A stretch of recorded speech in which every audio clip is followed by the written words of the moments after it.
Well, hello and welcome. My name is Cheryl, and you're joining us today for a very special conversation in honor of the National Day for Truth and Reconciliation. So today it's my pleasure to introduce you to our friend Dinah, who is a part of our Club Freedom Ministry. She has a powerful testimony of how God has worked in her life and continues to speak to her. And so today you have the opportunity to get to know her and our amazing God that does miracles. So Dinah, why don't you introduce yourself and share a little bit about how you got connected with Club Freedom and what this program means to your life.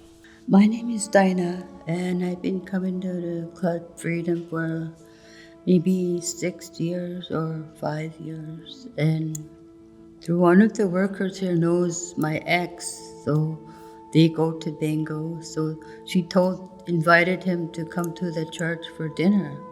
So we came here, and when we came here, they had really good food. And my ex fell in love with the food and the pastor because he likes the food, and he likes to talk to Pastor Jamal because he's very open person. You can feel his spirit is real, and the people here have the real holy power, Holy Spirit power in them when they pray, because I can feel it. And I've been to a lot of churches in my life, and there's so far only 3 churches in my life that have the same pure holy power that they speak and preach, which catches my attention all the time. They changed my life when I came here, because I was like smoking and drinking, and when I came here, I was kind of like I found a place to go. I found somewhere that I can rely on to pray, so I don't have to fall on bad things of life and bad habits of life, which is so spiritual for me to come here. Because everybody here is spiritual, and I can tell by their prayers, and I can feel their prayers when they pray for me. Yeah, thank you for sharing that. I love that you talk about the fact that, a warm meal and a safe place was what brought you and your husband here originally, but it's the power of God and the presence of God in an authentic, meaningful way was what kept you coming back all of these years. That's so beautiful. Thank you for sharing that. Well, we're so glad that God brought you here. He clearly had a plan for you, and we're so glad that you're part of this family now, right? Yeah. It's not just you receiving something, but now you're part of giving back. You're part of this family, and God's even using you to teach and inspire and encourage others. And we're so grateful that God brought you here and for the work He's done in your life. So could you share with us a little bit more of your story, your history? If you could share about your upbringing, what was your childhood like? Where did your story begin? Well, when I started to go to church, I'm pretty sure I remember I was 2 years old. Because I remember going to church at night with my grandma. She would put something around me and put me on her back while she goes to church. And then the next year, I could walk, so I was like, Grandma's way up here, and I'm tipping-toe walking. And then we had to go to church, and I always asked Grandma, how come I'm the only kid that comes to church? I said, am I the only one who believes in God? She didn't know. It's kind of very nice of her to raise me and take me to church and tell me how to pray for and stuff. Most grandmas don't teach their kids that, but she taught me that, which is very important. And I think I was 2 years old when it started. So your grandmother raised you. What else was going on? What was it like for you growing up? A lot of things happened to me in my life, I don't know. But every time something happens, God is always there for me. At the end, at one time I was using drugs, and I had my kids, and I almost OD'd several times, and that was like 30 years ago or more, maybe 40 years.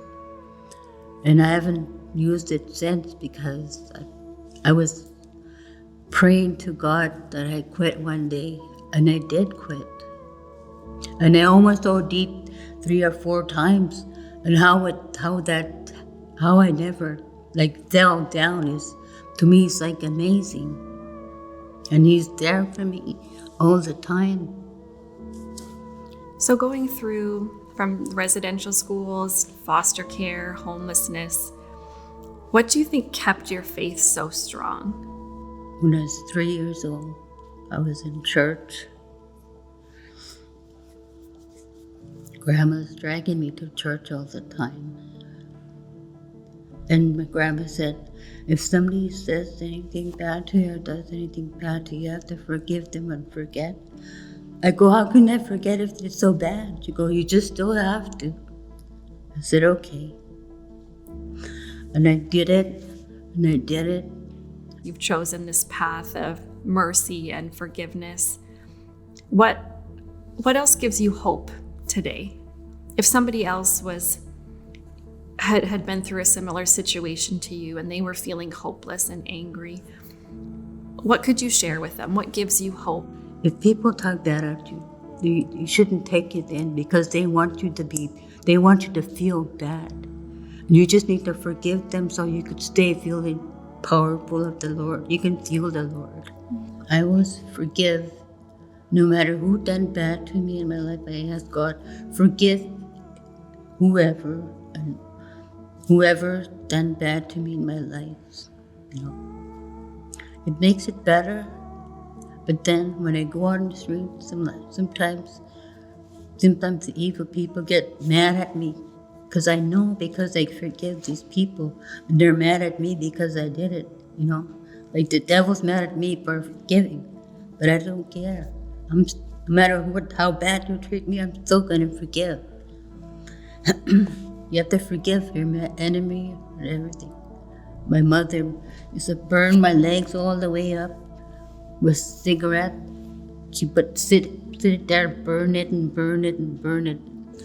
I can imagine what kind of pain I went through. Because if you keep remembering the past, then you'll never go forward. That's why it's so important for people to forgive and forget. No, forgiving is the key to life. And forgetting is too. It's that you're asking God to forgive you for what you've done in the past, so your past will come back. Well, thank you so much, Dinah, for taking the time to share your story and how God's been so faithful throughout your whole life, speaking to you, being your anchor through all of your struggles. We know that this will be a story that will encourage many people to seek forgiveness and freedom the same way that you have. And so to everybody that's watched today and taken the time to hear Dinah's story, we hope this is an encouragement for you that the God that we serve is a God of mercy. He's a God who's patient with us, a God who loves us. And so as you continue to journey in your life, would you continue to seek freedom and forgiveness? Thank you again for watching with us today.